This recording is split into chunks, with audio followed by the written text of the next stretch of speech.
Nos retours dans l'Africa Newsroom, nos éditorialistes Malika Cher, Jean-Marie Bitomo et Daoud Attal sont de nouveau au complet.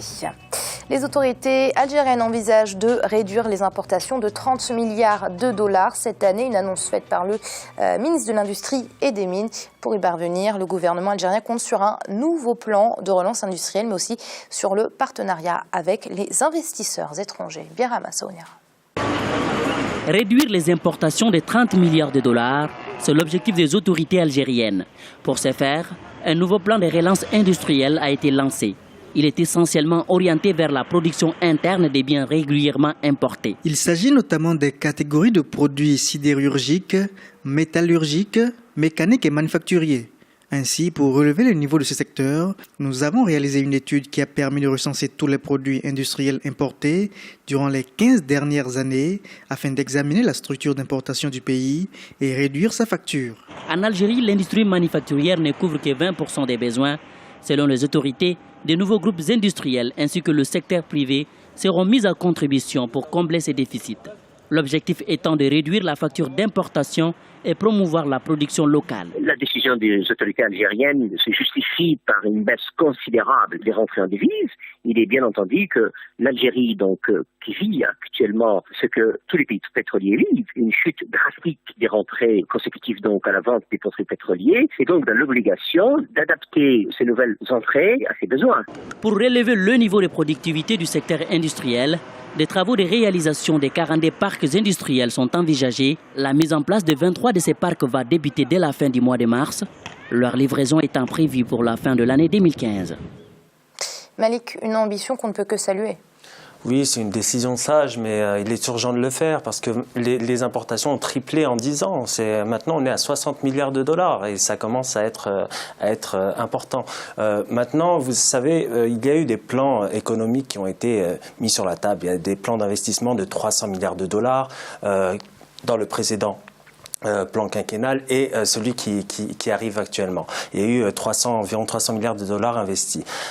Mais quand vous voulez, par exemple, construire 1 million de logements, et que vous n'avez pas les usines qui sont prêtes pour produire les matériaux de construction, obligatoirement pour répondre à une urgence sociale, vous êtes obligé d'importer. Et c'est là tout le problème, c'est qu'on n'a pas une production locale, une économie nationale qui est en mesure de faire face à ces projets-là. Et le gouvernement algérien a raison d'investir dans le secteur industriel qui sera capable de répondre aux besoins, aux projets qui vont être en cours dans le pays. Vous avez par exemple des entreprises qui aimeraient aussi. Il faut que l'État aide les entreprises du secteur privé à investir dans le secteur industriel. Par exemple, vous avez Cévital, qui est un grand groupe industriel, qui voudrait bien aussi investir dans la production, par exemple, d'électroménagers et même à l'exportation. Et l'État algérien n'aide pas en ce sens à ces entreprises-là à se développer, parce qu'il y a toujours ce problème de bureaucratie, il y a toujours ce problème de foncier. L'État doit s'attaquer à ces problèmes-là en premier lieu, pour permettre ensuite à une économie d'être compétitive et d'exporter des biens et des services. Parce que pour l'instant, l'Algérie ne fait que ça. Elle importe des biens, d'équipements, des biens et des services. Alors Jean-Marie, on l'a vu, il y a un travail qui a été fait en amont. Les autorités ont identifié les produits les plus importés. Il y a des parcs industriels qui vont être construits, mais j'ai envie de dire, il était temps. Il était temps, Amira, tout simplement pourquoi c'est un problème que j'évoque souvent sur ce plateau, c'est une question de planification publique. La planification publique, c'est quoi? La planification publique, c'est on hiérarchise les priorités. Quand vous êtes dans un processus de développement industriel, il ne s'agit pas tout simplement de dire que on veut investir, mais vous investissez dans quel domaine? Quels sont les domaines prioritaires? Le cas de l'Algérie l'année dernière, sur le précédent plan, ils ont, comment dirais-je, mis sur la table 300 milliards de dollars. Mais ces 300 milliards de dollars-là, on obéit à quoi? Les économies africaines, aux logiques du marché, tout simplement. C'est après qu'on s'aperçoit, on a attribué le marché, comment dirais-je, à des entreprises, qu'elles soient locales ou étrangères. Mais les matières premières qui rentrent dans l'aspect essentiel de la construction de nos infrastructures, d'où proviennent comment dirais, ces matières premières-là.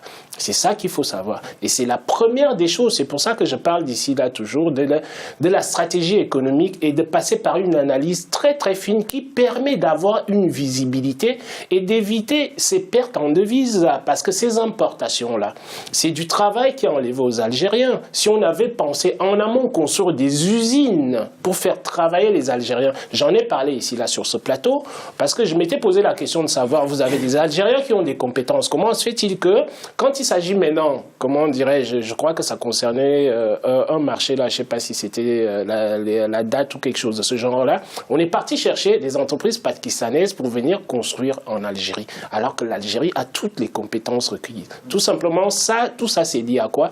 C'est lié au manque de planification industrielle. Nos pays africains ont besoin de planification industrielle. On ne peut pas laisser les lois du marché jouer à tout va. Tout simplement pourquoi? Parce que ça sert peut-être, excusez-moi de ce que je veux dire, ça sert peut-être des dirigeants qui sont en place, mais ça ne sert pas la population. Tout simplement pourquoi?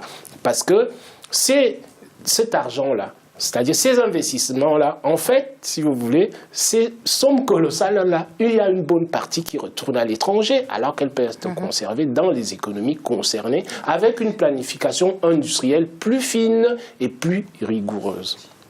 Alors, Daouda, on a envie de dire, c'est aussi le problème des économies de rente. Hein. Oui, oublier un peu l'industrialisation.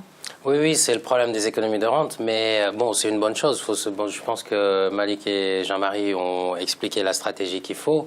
L'industrialisation, hein, c'est une bonne chose, mais je pense aussi que ça ne va pas suffire. C'est-à-dire que transformer, c'est une condition nécessaire, mais pas suffisante. Pourquoi? Parce que quand on dispose d'industrie, il faut qu'elle soit compétitive.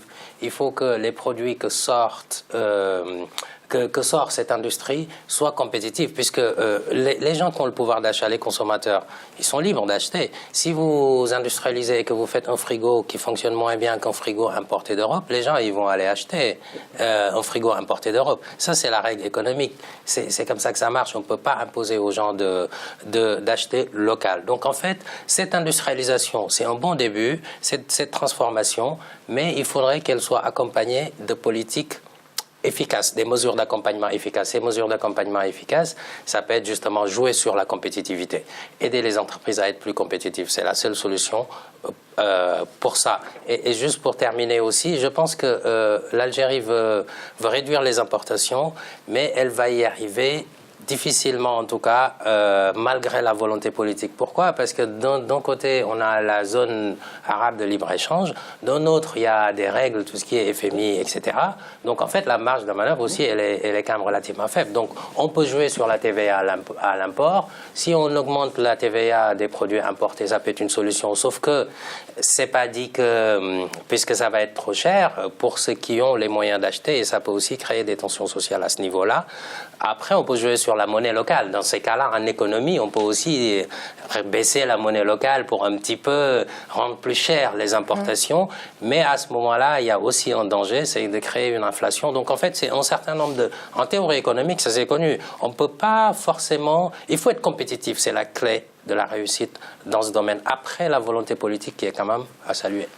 Alors on va rester au Maghreb avec le Maroc qui devrait connaître une croissance économique de 4,4% en 2015 et de 5% en 2016. Des prévisions du FMI, le Fonds monétaire international, après sa dernière mission d'analyse de l'économie du Royaume. L'institution financière prévoit également une réduction du déficit budgétaire. Birama Saounera. Une croissance de 4,4 à 4,7% attendue au Maroc en 2015. C'est le constat du Fonds monétaire international qui a rendu public mardi un rapport sur l'économie marocaine. Une croissance qui pourrait dépasser les 5% entre 2016 et 2019. Mais le rapport met l'accent sur les problèmes du chômage et la faible inclusion de la population sur le marché du travail. Pour résoudre ces difficultés, l'institution de Bretton Woods propose de nouvelles réformes structurelles. La croissance restera robuste à moyen terme à mesure que la demande extérieure et la confiance intérieure se redresseront grâce à la forte montée des exportations des industries nouvellement développées et au repli des cours internationaux du pétrole. Cependant, les réformes structurelles demeurent cruciales pour réduire le chômage, diversifier l'économie et promouvoir une croissance plus forte et plus inclusive. Selon les estimations du FMI, le déficit courant des échanges, principal point faible du Royaume, a connu une réduction de 5,8% du PIB en 2014. Ce déficit courant devrait connaître une nouvelle baisse de 3,3% du PIB en 2015. Un des gros problèmes du Maroc, c'est que l'État est très lourd, l'administration est très lourde et le poids des fonctionnaires sur l'État reste considérable. Et donc, tant que des réformes de ce niveau-là ne sont pas faites, et celles-là, et des réformes importantes pour réduire la pauvreté, il est bien entendu que la marge de manœuvre sera toujours entachée donc par des structures très lourdes. Le taux d'investissement global de l'économie restera, selon le fonds, à un niveau élevé de 34% du PIB au cours des prochaines années. Après 5% en 2016, les prévisions du FMI sont de l'ordre de 5,3% en 2017 et 5,4% en 2018 et 2019. Alors Jean-Marie, une croissance de 4,4 à 4,7% attendue pour le Royaume en 2015. C'est des chiffres que vous n'aimez pas trop, qui veulent tout et rien dire à la fois. Exactement, qui veulent tout dire et rien dire, Mira. J'aime pas trop, tout simplement. Pourquoi? Parce que quand on parle de croissance, la croissance, si vous voulez, c'est pas un phénomène virtuel. C'est quelque chose de concret. On pourrait éventuellement opposer la croissance marocaine à la croissance d'un autre pays, qui serait par exemple des 10%, on en a parlé hier de la Côte d'Ivoire. Mais sauf que, en termes qualitatifs, la croissance est comme la compétitivité. Ça se juge, si vous voulez, au niveau qualitatif des choses. L'Algérie est un pays le Maroc est un pays qui a déjà relativement une bonne avancée dans tout ce qui est processus industriel. Donc, un taux de 5%, au Maroc, vaut éventuellement un taux de 10% sur un autre pays du continent. Donc j'estime que ces perspectives-là, ce sont des perspectives qui sont très très intéressantes, qui mettent en exergue, si vous voulez, toute la diplomatie du roi marocain, qui a mis en place toute une dynamique, si vous voulez, de diversification externe, c'est-à-dire il est rentré dans une stratégie de redéploiement de l'économie marocaine en direction de l'Afrique subsaharienne. Donc je pense que la politique économique est mise en place par l'Algérie est une... décidément, Jean-Marie. Je sais pas, c'est Amira. C'est ça. Donc bref. La stratégie économique et la politique qui sont mises en place par l'économie marocaine sont des stratégies qui sont des stratégies gagnantes. Tout simplement pourquoi? Parce que l'État, en dehors de l'action diplomatique, met en place, si vous voulez, des manifestations économiques qui jouent dans la dynamique de la croissance économique du pays. Alors, Malik, on sent un peu le Mohamed VI, le roi du Maroc, un peu sur tous les fronts. Il a rouvert la coopération judiciaire avec la France, bien que ce soit que judiciaire, on sait très bien qu'il y a un rapport économique. Il est partout au niveau de la coopération sud-sud. On peut même dire que le Maroc, c'est un peu le pilier de ce partenariat gagnant-gagnant. Il y a une nouvelle dynamique au niveau de l'économie marocaine en ce moment. Le Maroc est un exemple dans la coopération qu'a un pays d'Afrique du Nord avec l'Afrique subsaharienne. Parce que vous savez, les entreprises marocaines sont très implantées en Afrique subsaharienne, notamment dans le secteur bancaire. Et le Maroc impulse une dynamique qui est vraiment à saluer dans ce sens. Maintenant, pour le chiffre de 4%, ça veut tout et rien dire. Moi, je pense que ce n'est pas suffisant parce que vous savez que pour avoir un taux de chômage qui baisse, il faut au moins 6 à 7% pour le cas du Maroc. Et il y a encore des améliorations à faire, notamment dans la formation professionnelle. Il y a beaucoup de problèmes entre les étudiants qui sortent de l'université et qui ne sont pas forcément, qui n'ont pas le bagage nécessaire pour s'insérer dans le monde du travail. Il y a aussi des politiques, et Gemal l'a rapporté aussi dans le reportage, les problèmes de bureaucratie. Et là, c'est un problème encore, ce n'est pas une chose réglée. Donc oui, le Maroc peut faire mieux, le Maroc a raison de s'investir en Afrique subsaharienne parce qu'il y a des relais de croissance importants, mais sur le plan intérieur, il y a beaucoup de choses à faire, notamment, comme je l'ai dit, sur la bureaucratie ou encore la formation professionnelle. Alors, Daouda, le point noir également de cette économie marocaine, c'est un taux de chômage chez les jeunes très très important. Oui, c'est souvent dû à le cas dont on parlait tout à l'heure aussi, le cas de l'Algérie, c'est un petit peu similaire. C'est-à-dire que quand il n'y a pas beaucoup de transformation, c'est sûr que les emplois, on les crée ailleurs. Je pense que c'est ça le problème. Mais quand même, 4,4% de taux de croissance, bon, c'est pas énorme par rapport à ce qu'on peut voir sur le continent en moyenne. Mais en 2013, il était quand même de 2,9. Donc 1,5, ça reste quand même assez intéressant en termes d'évolution en un an. Bon, je pense que c'est une dynamique qui a été impulsée, mais je suis tout à fait d'accord avec Jean-Marie quand il dit que finalement on ne sait pas ce que ça vaut, puisque quand il n'y a pas des politiques de redistribution sociale, etc., bon, ça peut créer un mécontentement de la part de la population qui n'est pas satisfaite. D'un autre côté, pour lutter contre le chômage, il faut créer des emplois, et pour créer des emplois, il faut transformer, etc. Donc ça, c'est clair, mais je pense que le Maroc a aussi un autre problème, c'est que c'est le problème des importations. Le Maroc importe beaucoup aussi. Et dans ce cas-là, c'est très compliqué de... Voilà, ça va mettre du temps avant de se stabiliser pour qu'on arrive à une baisse du chômage. Mais je pense que bon, ça reste sur une bonne voie. C'est quand même un indicateur qui indique que l'économie évolue timidement, certes, mais... Il y a quand même une évolution. Un taux de croissance qui évolue, ça reste quand même intéressant. Maintenant, reste à savoir ce que les pouvoirs politiques vont en faire. Jean-Marie, très rapidement, puisqu'on touche à la fin. Je voudrais juste rebondir là-dessus par rapport à ce que Daouda vient de dire.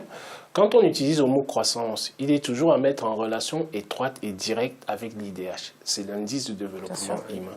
Donc, dès cet instant-là, dès l'instant que moi, je ne vois pas l'IDH qui suit au bout, ça veut dire quoi? Ça veut dire que notre croissance, si vous voulez, c'est une croissance qui, pour moi, ne produit de résultats. Ne produit pas de résultats. C'est pour ça que je me mets en Afrique. C'est le problème partout en Afrique, je suis d'accord. C'est pas un problème marocain. C'est pour ça que je parlais tout à l'heure. C'est un problème de politique de redistribution, comme il disait, mais c'est une politique, c'est-à-dire c'est un problème global. C'est une problématique qui est globale. C'est-à-dire, on a parlé tout à l'heure c'est-à-dire sur les plans d'investissement, par exemple. Vous avez toutes ces choses-là, c'est-à-dire qui sont à analyser de manière fine, de manière en sorte que nous retrouvons dans les économies africaines, nous trouvons des solutions efficaces et optimales à appliquer. Si je peux me permettre deux petites secondes. Rapidement, Daouda. Oui, très rapidement, Amira, c'est que effectivement, je suis d'accord avec Jean-Marie. Bon, le taux de croissance, ça ne veut rien dire dans le contexte des économies africaines, mais quand même, on ne peut pas se développer sans avoir un taux de croissance qui évolue positivement. C'est une condition nécessaire, je reprends ma formule, en économie, mais pas suffisante. Mais il n'y a aucun pays qui se développe sans un taux de croissance qui évolue positivement. Tout à fait. Merci, messieurs. C'est la fin de ces débats, c'est la fin donc de cette émission également. Mais l'Africa Newsroom, c'est pas fini. On se retrouve demain pour un dossier spécial consacré à l'apport des femmes commerçantes dans l'économie du continent africain. À très vite.